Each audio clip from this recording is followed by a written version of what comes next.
자, 오늘은 이 누가복음 18장 1절부터 8절까지에 나와 있는 예수님의 비유의 말씀을 통해서 인내함으로 꾸준히 기도하는 것에 대해서 말씀을 선포하도록 하겠습니다. 자, 오늘 우리가 읽은 이 예수님의 비유는 이 앞서 나오는 17장의 내용에 이어서 생각을 해야 합니다. 누가복음 17장은 예수님께서 마지막 때에 대해서 성도들에게 주신 경고의 예언 말씀을 담고 있습니다. 자, 마지막 때에는 택함받은 자들과 버림받은 자들이 선명하게 나누어질 것인데 그때에는 온 세상에 환란이 가득하게 될 것이므로 성도들은 더욱더 기도하면서 믿음으로 깨어 있어야 한다는 것이 17장에서의 예수님의 말씀이었습니다. 그리고 그 말씀에 이어서 예수님은 오늘 우리가 읽었던 18장 1절부터 8절까지의 비유를 말씀해 주십니다. 그러니까 이 비유는 종말의 때와 환란과 관련해서 우리 성도들에게 주신 말씀이 분명합니다. 그래서 이 말씀의 마지막 8절에서도 예수님께서 인자가 올 때에 세상에서 믿음을 찾아보겠느냐라고 말씀하시지 않았습니까? 이것을 보게 되면 이 비유가 분명히 예수님의 재림의 때까지 인내하며 항상 참고 끈질기게 기도해야 한다는 사실을 가르친다는 사실을 분명히 알 수 있습니다.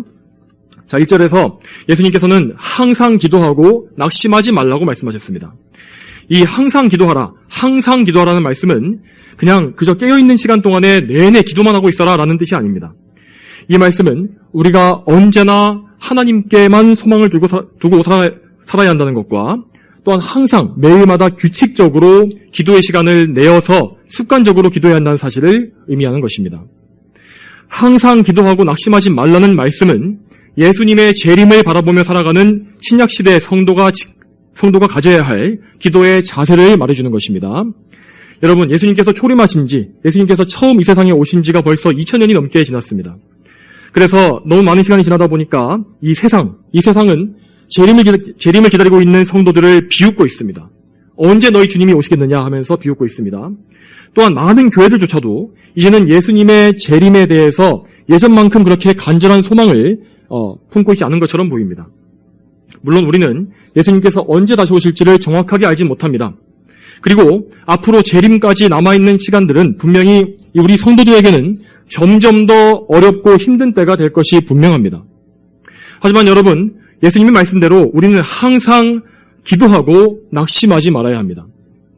예수님께서 다시 오심으로 모든 것이 마무리되는 날까지 우리는 항상 하나님께만 소망을 두고서 세상으로 우리의 마음이 흩어지지 않게 우리의 믿음을 지켜야 하는 것입니다. 아마도 정말 우리 코앞에 마지막 때가 다가오게 되면 세상에 남아있는 모든 성도들은, 참된 성도들은 다른 기도보다 점점 더 오직 주님께서 다시 오시는 것만을 바라며 구하게 될 것입니다. 주님의 재림은 이처럼 우리 성도들에게 가장 마지막에 남게 될 궁극적인 기도의 제목인 것입니다. 그러니까 성도 여러분, 잘 생각해 보십시오. 우리가 예수님의 재림에 대해서도 이렇게 인내하면서 기도할 수가 있고 또 기도해야 한다면 다른 어떤 것인데 우리가 인내하지 못하겠습니까? 재림은 이 세상 마지막에 일어날 일이기 때문에 사실상 우리가 기도하는 것 중에서 가장 늦게 이루어질 일이지 않습니까? 그러므로 우리가 세상에 살면서 간구하고 소원하는 것의 응답이 그 어떤 것이라도 할지라도, 그것이 아무리 오래 걸린다 할지라도 어쨌든 간에 그것은 재림 이전에는 응답을 받게 될 것입니다. 그러므로 우리가 예수님의 재림을 간절히 소망하는 이 재림신앙을 굳게 지키면서 하나님께 소망을 두고 살게 된다면 우리는 다른 어떤 기도 제목에 대해서도 능히 인내하며 끈기 있게 기도할 수가 있을 것입니다. 하나님께서는 당신의 응답을 간청하고 있는 자녀들의 기도를 외면하지 않으실 것이기 때문에 그분은 결코 우리를 영원히 기다리게 하시진 않으실 것입니다.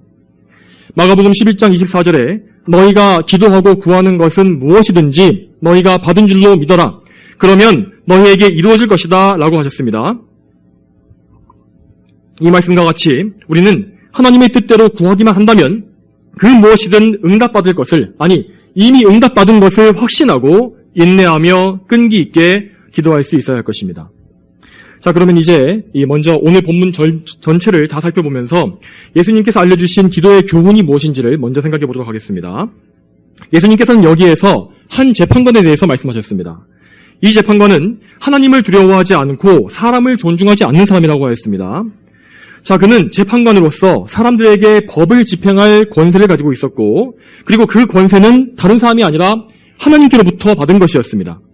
그런데도 그가 하나님을 두려워하지 않았다는 이것은 그가 얼마나 사악하고 또한 재판관으로서의 자격이 없는지를 잘 보여주는 말씀이라고 할 수 있습니다. 또한 이 사람은 사람을 존중하지도 않았기 때문에 억울한 일을 당한 사람을 동정하지도 않았고, 또한 법의 해석이 잘못되어서 억울한 사람이 만들어지는 것도 신경 쓰지 않았습니다.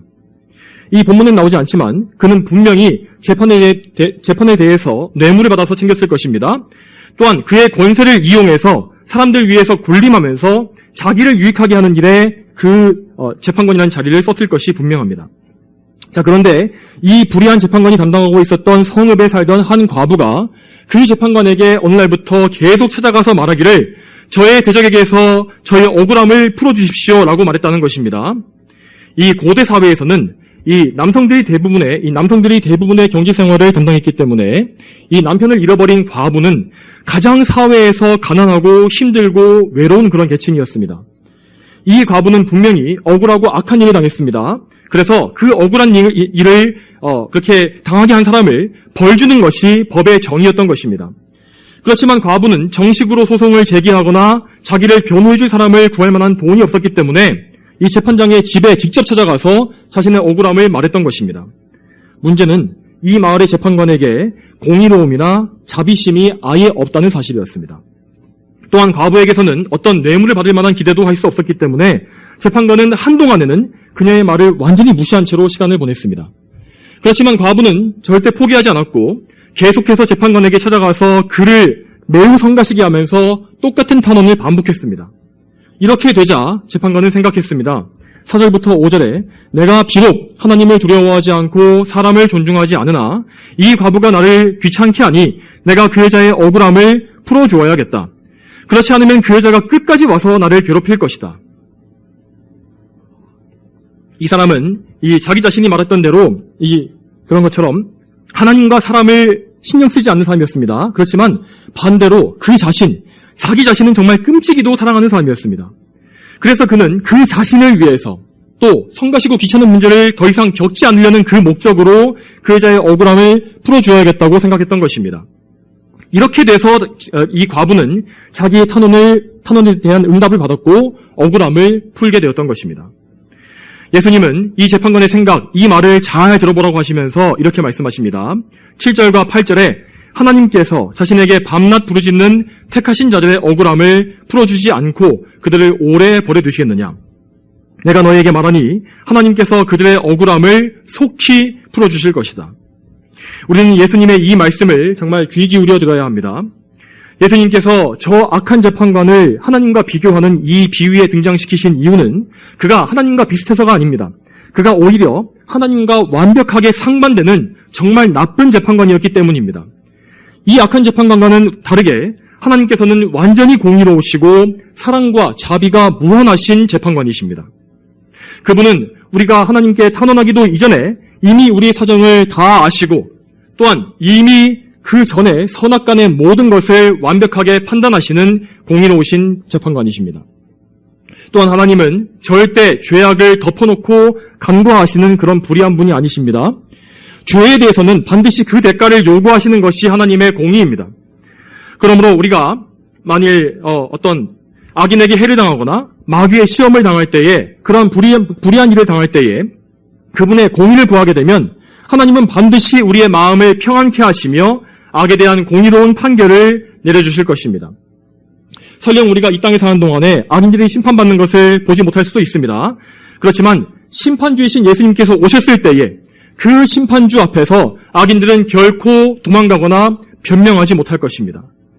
그들이 장차 당하게 될 엄중한 심판은 너무나 무섭고 엄청난 것이기 때문에 이 세상에서 그들이 살면서 회개하지 않고 뻔뻔스럽게 떵떵거리며 살았던 그 세월이 정말 허무하고 아무 의미 없게 보일 정도일 것입니다. 그러므로 우리는 항상 하나님께서 그분의 공의로 이 땅의 악을 모두 심판해 주시고 또한 악인들은 회개하게 해달라고 기도해야 할 것입니다. 또한 여러분, 하나님은 사랑과 자비가 풍성하시기 때문에 우리를 항상 불쌍히 여기십니다. 하나님은 우리를 결코 멸시하거나 혹은 차갑고 냉랭하게 대하시는 분이 아니십니다.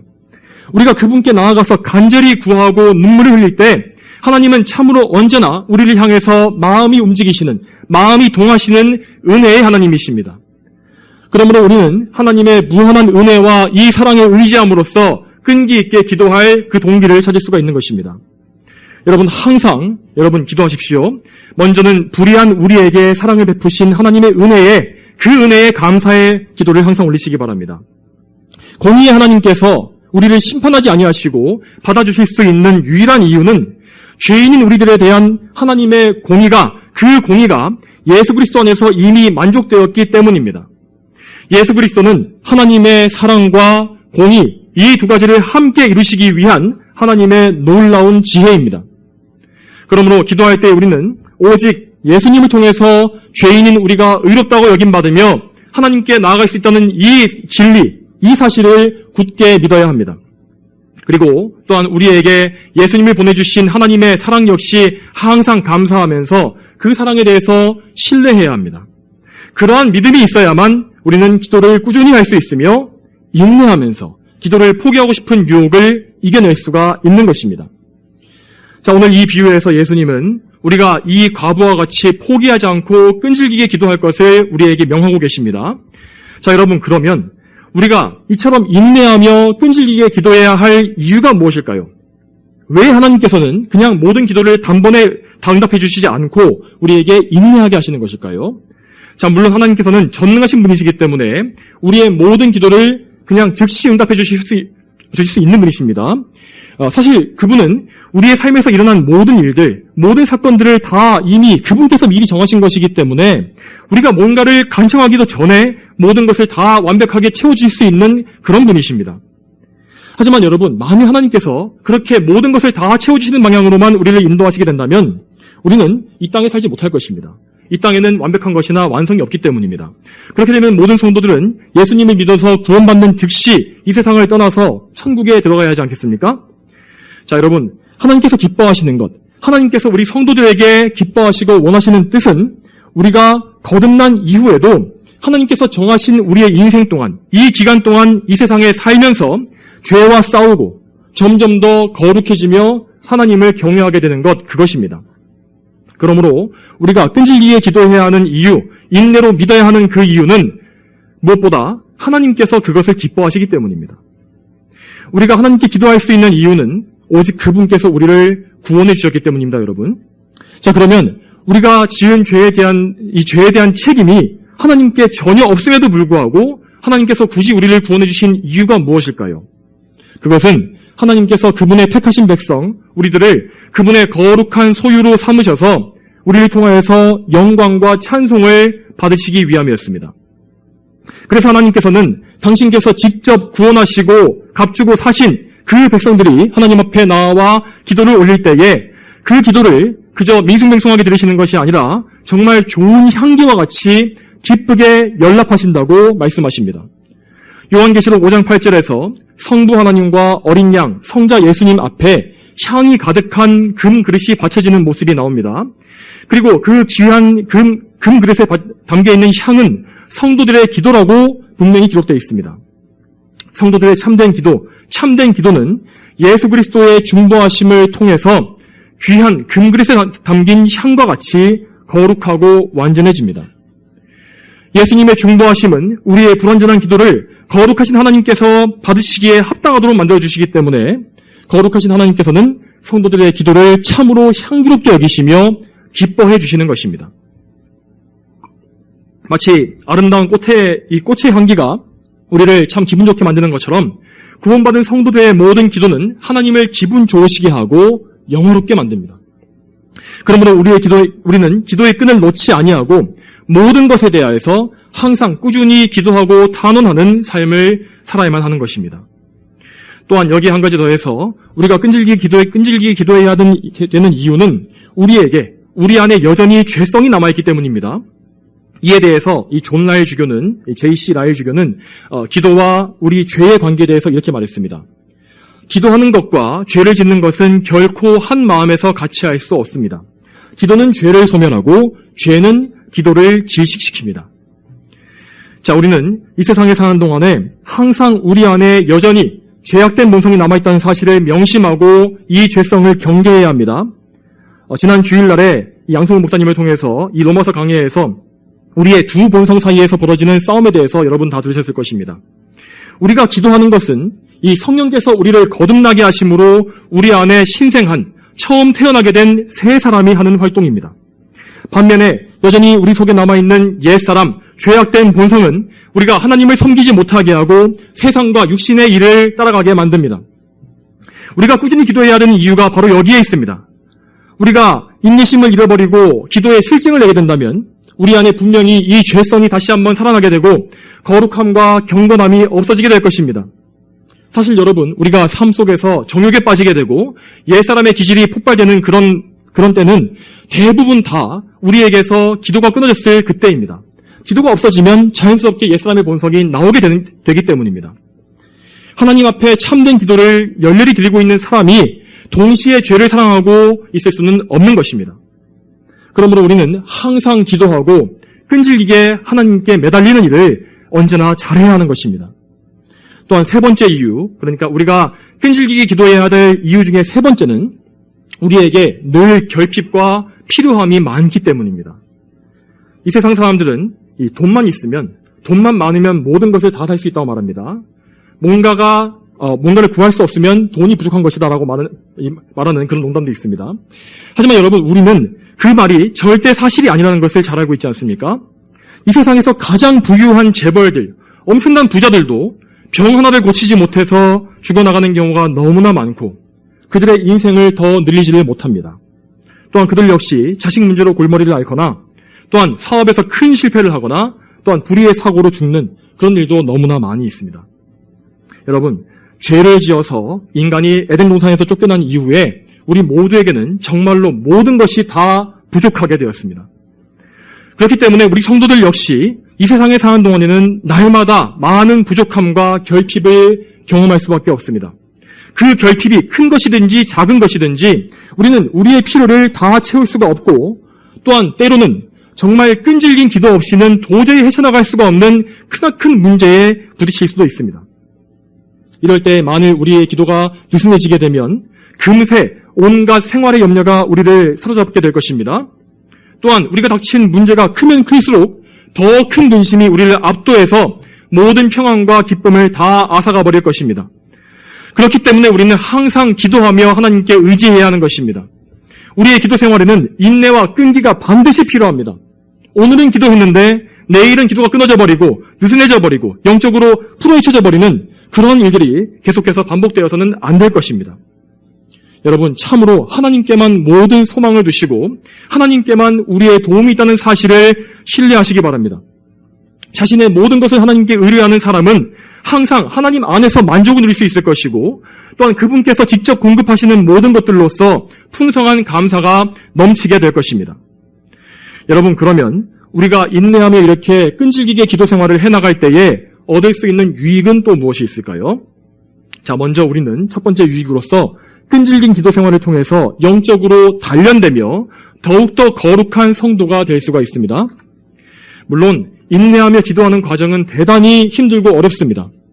그렇지만 이 고생은 그저 헛고생이 아닙니다. 헛된 고생이 아니라 정말로 선한 목적을 가지시고서 하나님께서 직접 주시는 훈련의 과정인 것입니다. 하나님께서 만약 우리를 인내하게 하시고 또한 끈질기게 기도할 수밖에 없는 상황에 몰아넣으신다면 그것은 우리가 하나님께서 주시는 시험의 과정을 통과하고 있는 것이라고 봐도 좋습니다. 이 시험은 마귀의 유혹, 마귀의 이 시험과 달리 우리를 선하게 연단하시고 성장하게 하시려는 이 선한 시험, 하나님의 그 시험입니다. 여러분, 마치 이 세상의 시험, 모든 시험들의 이 정해진 시험 기간이나 시간이 있듯이 하나님께서 주시는 시험과 연단도 그분께서 정하신 때와 기간이 반드시 있습니다.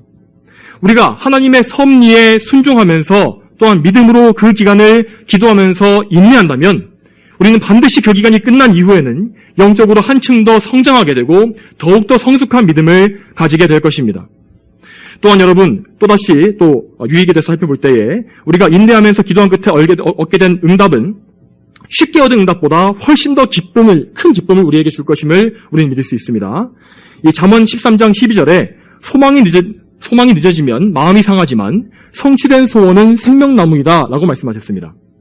이 말씀에 따르면 오랜 시간 기도한 응답을 받았을 때 우리는 생명나무 열매를 먹는 것과 같은 기쁨을 누리게 된다는 것입니다. 이것이 무슨 의미입니까? 이 생명나무라는 것은 요한계시록에 예언되어 있는 천국에 있는 나무입니다. 이 잠언 말씀에 나와 있는 이 생명나무라는 것은 우리가 영원한 천국에 들어가서 누리게 될 기쁨을 상징하고 있는 것입니다.